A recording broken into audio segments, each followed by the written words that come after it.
In Surah called Iron, Surah Iron, we have verse 25, right? Verse 25 in Surah Iron is actually the only time in this entire Surah that mentions iron. So this Surah is in the middle of the Quran, right? So if you take the number of surahs in the Quran, which is 114, and you divide them by 2, you get 57, right?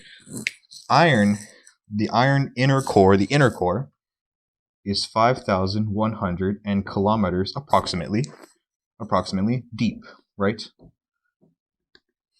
And the iron in this core starts to boil at 5,100 Kelvin.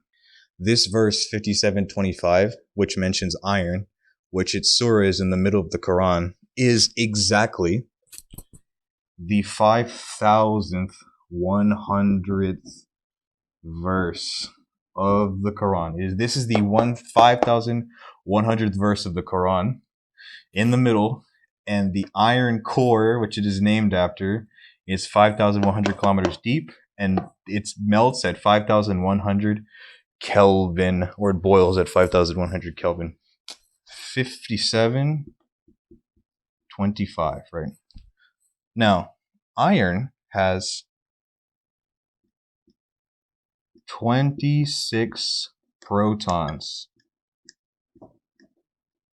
By definition, an atom with 26 protons is iron, right? Now we can say, oh man, look how close it is, right? It's one number off.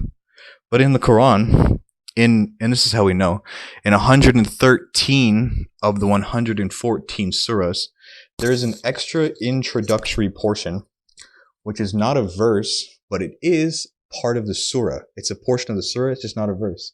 It says Bismillahir-Rahmanir-Rahim. It's an intro, right? So, counting from the intro, which is part of this surah, Surah 57 has one. This is actually in the 26th part of the surah. In the 26th part of the surah,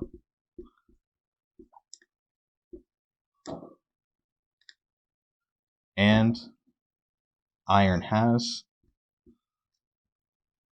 26 protons. So even that lines up, right? So we've gone over a lot of it so far, but there's actually one more thing to this verse. So we talked about isotopes, right?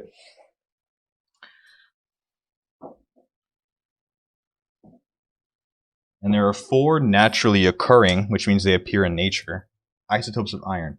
They are 54, 56, 57, and 58.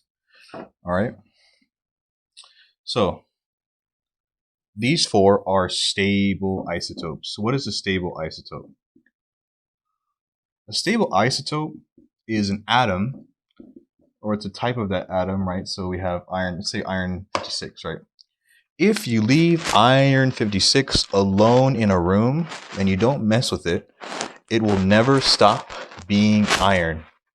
And that's something people are thinking, what do you mean? Of course it won't. It is what it is, right? But actually we have unstable isotopes. Or radioactive is also what they're called, right?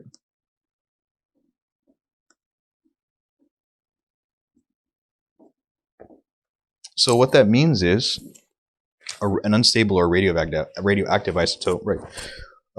If you leave it alone, even if we don't do anything to it, we just let it sit there, it will actually decay and it will turn into a different element. It'll turn into a different type of atom. And as it's turning into this other type of atom, it lets off radiation, right? So we use like uranium in our nuclear power plants, right? What's actually happening with that uranium is that the uranium atoms, the isotopes, the type of uranium that we're using, right? It has a corresponding number to it. It is unstable by its structure, by its whatever combination of protons, neutrons, electrons that it has. It breaks down and it degrades into a different kind of element.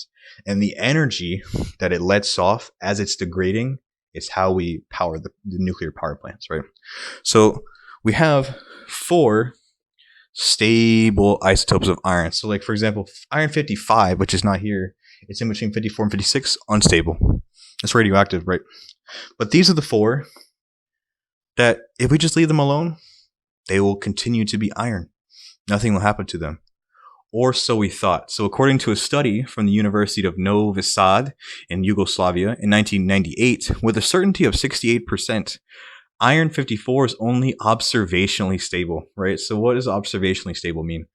Observationally stable means it is radioactive, but it is only radioactive on an extremely long time scale. So if God, he lets the universe go on like forever until all the stars die and everything. He said he wouldn't, but if he just lets that happen, right? He just goes on and on and on. Eventually, all of the iron 54 will break down and turn into other stuff, right? So we will only have 3 types of iron in that circumstance, right? These 3, iron 56, iron 57, and iron 58, these are the only 3 truly stable types of iron, isotopes of iron, right? So you'll notice that we have 56, we have 58, and in the middle of these 3, we have 57. Iron 57 is in the middle of our list. Just like iron 57, the Surah is in the middle of the Quran. Just like the iron nickel alloy is in the middle of the earth. 5,100 kilometers deep, 5,100 Kelvin starts to boil, just like our the number of our verse, right? And that verse is in the 26th portion of that surah. How did every single one of these things, every single one, all of them match up? How did they match up? I don't even know how you measure how deep the earth is, right? Do you think they knew back then that all this stuff, and they set it up and they coordinated it so that we would see this? No, they couldn't have possibly known this. It is the most obvious divine intervention I've ever seen.